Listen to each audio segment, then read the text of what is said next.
Good morning दोस्तों, welcome in once again अपने haemoglobin chapter में।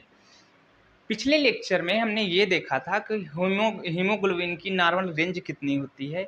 उस नॉर्मल रेंज से यदि हमारा कंसंट्रेशन ज़्यादा हो रहा है हीमोग्लोबिन का इन द बॉडी, तो उसको हम लोग क्या बोलते हैं, उससे कम हो रहा है तो उसको क्या बोलते हैं, कौन सी डिफिशियंसी होती है, इस बारे में हमने चर्चा किया था।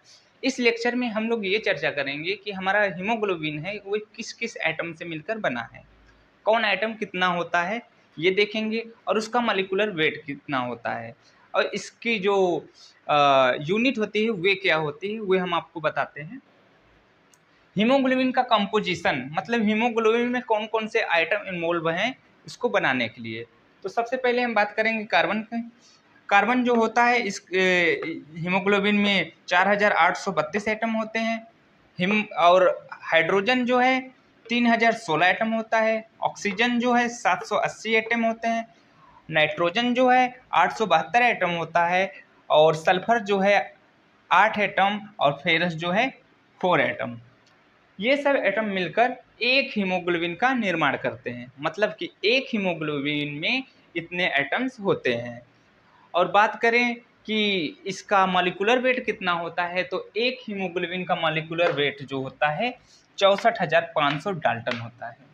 डाल्टन ने एटम को एक वेट में मेजर किया था अपने हिसाब से, इसीलिए उन्हीं के नाम से इसका यूनिट जो है डाल्टन रखा गया।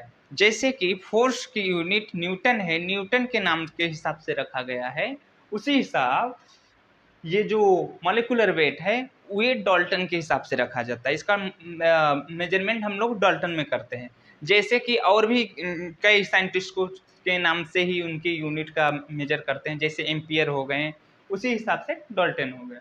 मतलब कि एक बार फिर से देखते हैं, हीमोग्लोबिन का कंपोजिशन जो होता है, मॉलिक्यूलर वेट इसका होता है 64,500 डाल्टन, और इसमें एटम जो होते हैं carbon, hydrogen, oxygen, nitrogen, sulphur और फेरस, और इन सब का कितना कितना एटम होता है ये याद करना आप लोगों को बहुत ज़रूरी है। ये आप लोग याद करेंगे क्योंकि ये कहीं पर भी मेंशन करना बहुत इंपॉर्टेंट होता है। तो कंपोजिशन में हम लोग जान गए कौन सा कंपोजिशन कितना होता है, और एक हीमोग्लोबिन पे टोटल ऐड करेंगे, टोटल कंपोजिशन को ऐड करेंगे तो लगभग एक हीमोग्लोबिन पे 9512 एटम आते हैं। मतलब एक हीमोग्लोबिन पे 9512 एटम, और एक हीमोग्लोबिन का मॉलिक्यूलर वेट जो होता है 64,500 डाल्टन होता है।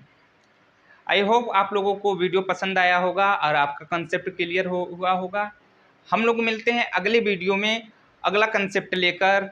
इसका फंक्शन क्या है, इसका स्ट्रक्चर क्या है, इसका सिंथेसिस कैसे होगा, पूरे डिटेल से हम लोग पढ़ेंगे हीमोग्लोबिन को। नमस्कार।